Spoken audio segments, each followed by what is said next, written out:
Ang natutunan ko, unang-una talaga, mag-ipon pagka kumita ka.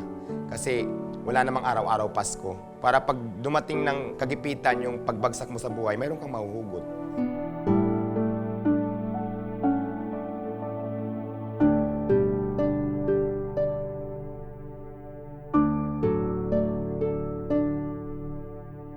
Siyempre alam ko lahat ng tagumpay mo, no? Dahil, hindi dahil sa swerte, dahil talaga sa paghihirap mo. Yes. At saka kasipagan na rin. Oo. Pero, nung nangyari yung pinaka mababang point sa buhay mo, paano ka naapektuhan mentally, emotionally, dahil dyan? Lahat kasi noon, ang iniisip ko na lang, wala lang. Parang ito na lang yung buhay mo, umiikot na lang dyan, basta makakain ka lang sa isang araw, okay na yun.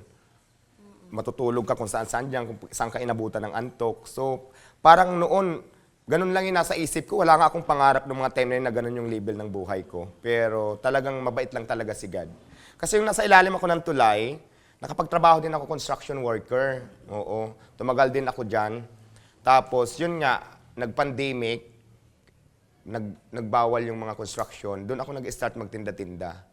So, ayan yung napalago ko. Meron ka bang pinagsisisihan?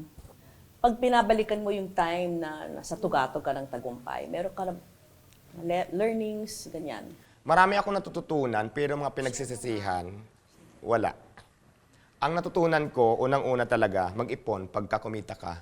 Kasi wala namang araw-araw Pasko. Para pag dumating ng kagipitan yung pagbagsak mo sa buhay, mayroon kang mahuhugot. Kaya kung kumikita ka ngayon, so kailangan mo talaga mag-ipon siguro. Para pagdating ng araw, mayroon kang mahuhugot. Naniniwala ko doon. Yun ang mga natutunan ko, number 1. Okay. Number 2. Number 2, maging masipag ka. At huwag mong intindihin yung mga tao na yan na bulong lang ng bulong. Gumawa ka pag alam mong tama, go ka lang ng go. So huwag ka magpadala sa mga taong nasa paligid mo na madidistract lang sa'yo. So yun ang mga natutunan ko. Number 3, meron pa? Number 3, ano pa ba ang number 3? Maging masipag ka lang, laban lang ng laban, bawal sumuko.